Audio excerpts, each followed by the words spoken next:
यदा यदा हि धर्मस्य ग्लानिर्भवति भारत अभ्युत्थानम् अधर्मस्य तदात्मानं सृजाम्यहम् परित्राणाय साधूनां विनाशाय च दुष्कृतां धर्म संस्थापनार्थाय संभवामि युगे युगे। जय श्री कृष्णा।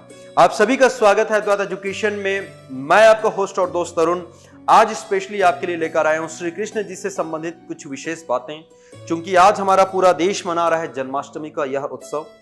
श्री कृष्ण जी आज ही के दिन इस धरा पर अवतरित हुए थे। जब हम अवतारों की हम बातें करते हैं तो विभिन्न अवतारों के बारे में पढ़ते हैं। उनमें से एक थे हमारे युगेश्वर भगवान श्री कृष्ण।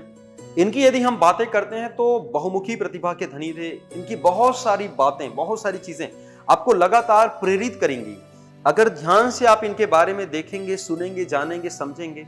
जैसे कि कई बार होता है ना कि हम सिर्फ जयकारा लगा देते हैं या फिर सिर्फ हम उनको कहीं प्रवचनों में या फिर किन्हीं सभाओं में देख लेते हैं, सुन लेते हैं, जान लेते हैं, उनके बारे में जानने की कोशिश नहीं करते, उनकी चीजों को अंगीकृत करने की कोशिश नहीं करते।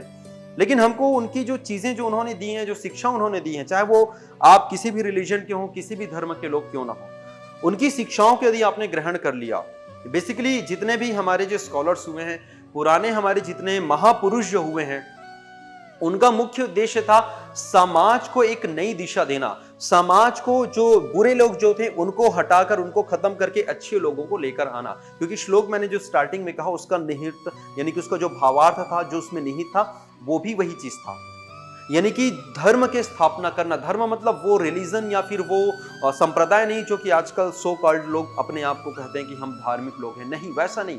ऐसी स्थिति या फिर ऐसे जगह जहां पर सभी लोग अच्छे से रह सकें, बिना किसी द्वेष के, बिना किसी भेदभाव के और बिना किसी प्रॉब्लम के, बिना किसी चिंता के। सबसे बड़ी बात, क्योंकि जो चिंता जो होती है ना, कृष्ण ने कहा है, श्री कृष्ण ने कहा है कि चिंता जो होता है वो चीता के समान होता है। यहां तो हम पूरे भगवत गीता का सार नहीं पढ़ा पाएंगे या फिर पूरी चीजें नहीं बता पाएंगे, लेकिन हाँ, उन चीजों के बारे में मैं जरूर यहां पर कुछ डिस्कस करना चाहूंगा, आप लोगों से कुछ चीजें शेयर करना चाहूंगा जो कि आपके लिए काफी इंपॉर्टेंट हो सकती है। विशेषकर आप विद्यार्थी हैं, स्टूडेंट्स लाइफ, आप यहां पर जीने वाले जो लोग हैं, उनके लाइफ में क्या क्या चीजें हमको भगवान श्री कृष्ण से सीखनी चाहिए, क्या क्या चीजें हमको उनसे अंगीकृत करनी चाहिए। जैसे कि उदाहरण के तौर पर यदि हम बातें करते हैं, सबसे पहली जो सबसे ज्यादा चर्चित जो कहानी है, जो सबसे ज्यादा चर्चित जो चीजें उनके बारे में जो कही जाती है, वो उनकी मित्रता को लेकर, यानी कि वो मित्रता निभाने के लिए सुदामा के साथ जो मित्रता आपने सुनी होगी, जब एक बचपन में जब उन लोग गुरुकुल में पढ़ रहे होते हैं तो सुदामा जो होते हैं उस समय चना जो होता है उसको खा लेते हैं, कृष्ण जी को नहीं देते। कृष्ण जी को पता रहता है कि भाई ऐसे ऐसी कुछ चीजें हैं करके। और एक जब समय आता है जब वो द्वारिकाधीश बन जाते हैं, इतने बड़े विशाल द्वारिका की जब वो राजा बन जाते हैं, सुदामा तो दरिद्र रह जाते हैं।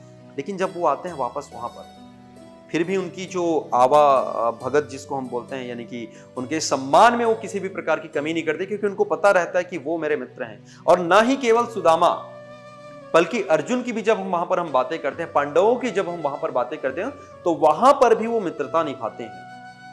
आपको लगेगा सर ये मित्रता हम अपने लाइफ में क्यों निभाएं, क्यों इस चीज को हम अंगीकृत करें। इसके पीछे का कारण ये है कि जब आप किसी के भरोसे, जब आप किसी की बिलीफ को, जब आप किसी के फैथ को जब आप जीत जाते हो, तो आपके लिए चीजें बहुत ही आसान हो जाती हैं। अगर आपने मित्रता निभाई, अगर आपने किसी की कृतज्ञता निभाई, कृतज्ञता भी एक बहुत सुंदर शब्द है जो कि हमको महाभारत से सीखने को मिलती है। एक और कैरेक्टर है कर्ण की, जब हम बातें करेंगे कभी, उन्होंने भी कृतज्ञता निभाई थी। तो ये कृतज्ञता, ये मित्रता एक ऐसी चीजें होती हैं जो कि जिंदगी में बहुत बहुत इंपॉर्टेंट होती हैं आपके लिए।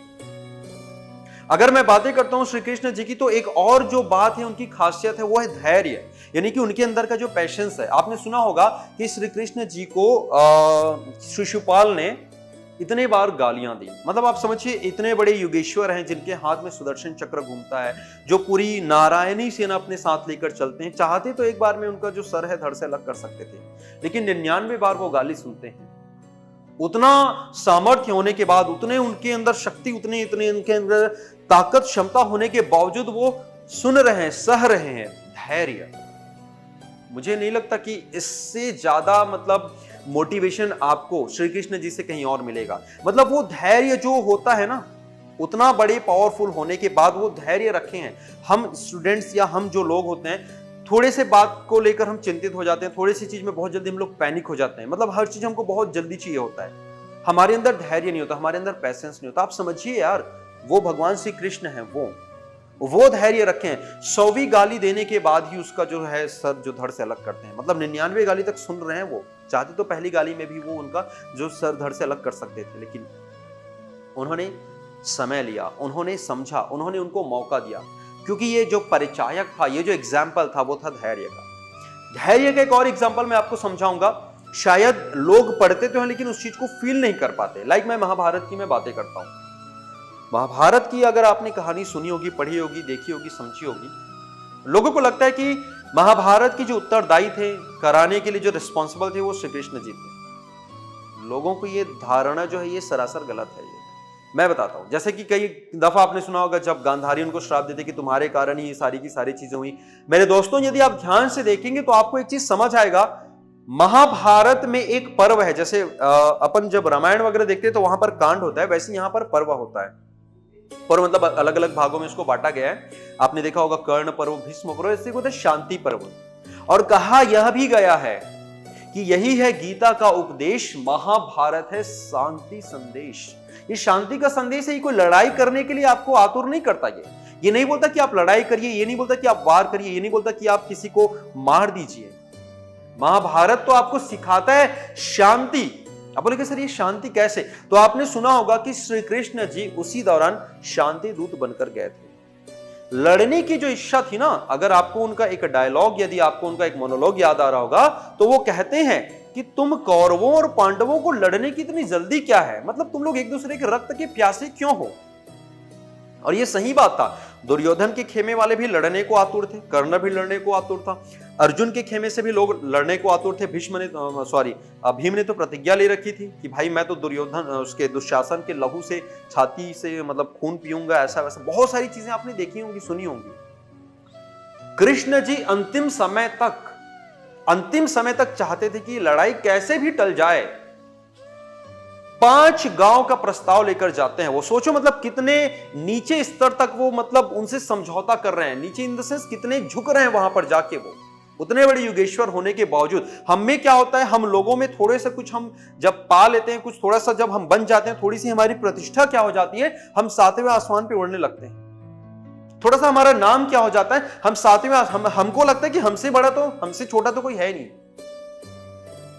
मतलब हम है, बाकी तो कोई है नहीं। आप सोचिए वो इतने मतलब तीनों लोग के ज्ञाता, त्रिकालदर्शी, उसके बावजूद बोल रहे थे कि भाई तुम सिर्फ 5 गांव दे दो, हम उसी में संतुष्ट रह जाएंगे,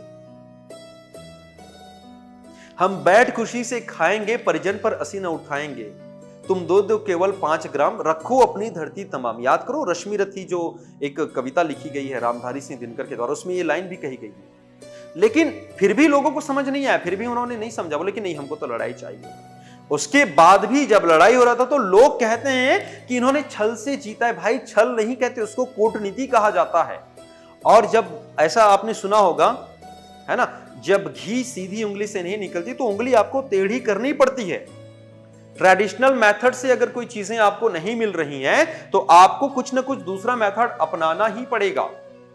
उनको पता था कि पांडवों के साथ कहीं ना कहीं अन्याय हुआ था, उनके साथ गलत हुआ था, तो कुछ ऐसे तरीके, कुछ ऐसी चीजें जो उन्होंने करी, जो उन्होंने अपनाई, वो सीख थी दुनिया वालों के लिए, वो सीख थी पूरे समाज के लिए कि हाँ, अगर अन्याय बहुत ज्यादा बढ़ चुका है, अधर्मी लोग बहुत ज्यादा अगर बढ़ चुके हैं और आपको न्याय का साथ देना है, अगर धर्म के रास्ते पर चलना है, तो कुछ तो ऐसी चीजें करनी पड़ेंगी जो लोग भले बाद में प्रश्न करें तो करें, लेकिन हाँ ये जरूर कह सके कि जो विजय है, जो जीत है, वो धर्म की हुई है। क्योंकि हमारे पौराणिक जो हम ग्रंथ वगैरह पढ़ते हैं, वेद पढ़ते हैं, वहां पर भी कहा गया सत्यमेव जयते, कि सत्य की हमेशा विजय होती है।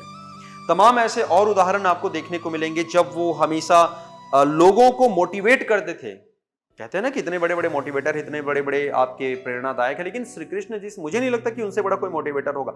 जब वो द्वारिका नगरी अलग बसाते हैं, लोगों को वहां से लेके जाते हैं। अच्छा, एक और चीज जो सबसे ज्यादा उनसे सीखनी चाहिए स्टूडेंट को, वो होता है वियोग। वियोग मतलब जब आप किसी से बिछड़ते हैं, पैदा होती अपने माँ बाप से बिछड़ जाते हैं, दूसरे के घर आके, यानी नंद बाबा जी के घर आके रहते हैं। कुछ समय बाद होते हैं अपने ग्वाल गोप बौले से, गोपियों से बिछड़ जाते हैं, वहां दूसरी जगह आके रहते हैं, वहां से बिछड़ जाते हैं। इनके बाद पांडवों के साथ आके रहते हैं, पांडवों जब अलग हो जाते हैं हमेशा अपने जिंदगी में वो बिछड़े हैं, मतलब हमेशा उन्होंने वियोग का सामना किया है। हमको यहां पर लगता है कि भाई ये हमारा साथ नहीं दे रहा है, वो हमारा साथ नहीं दे रहा है। कोई साथ नहीं देगा यार आपका। आपको खुद को ये राह है, जो रास्ता है वो खुद को आपको तय करना है और स्वयं आपको ये रास्ता बनाना है।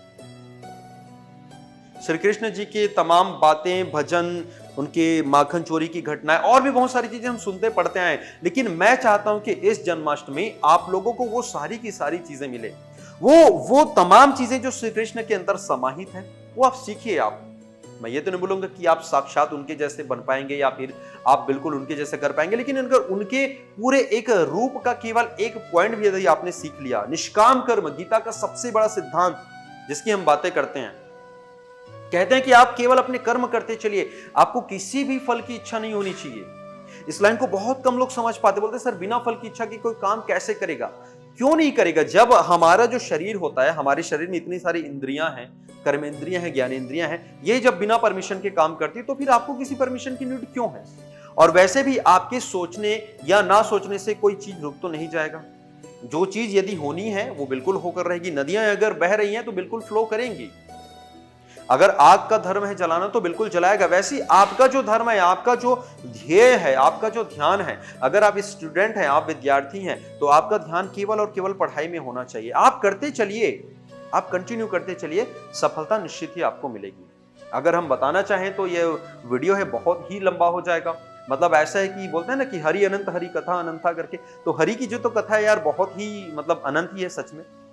उनको हम शब्दों में बयां नहीं कर सकते, लेकिन हमने कोशिश करी कि जितने छोटे शब्दों में हम आपको बता सके, जितने छोटे शब्दों में हम आपको बोल सके। जन्माष्टमी के इस अवसर पर हमने आपको यह बताया और हम आपकी पूरी की पूरी टीम को आपके पूरी की पूरे परिवार को हमारी टीम की तरफ से हम शुभकामनाएं देते हैं। ऐसे ही आप निरंतर प्रगति के पथ पर बने रहिए, अग्रसर होते रहिए। जन्माष्टमी की फिर से आप सभी को शुभकामनाएं। Thank you so much. जय हिंद, जय श्री कृष्ण।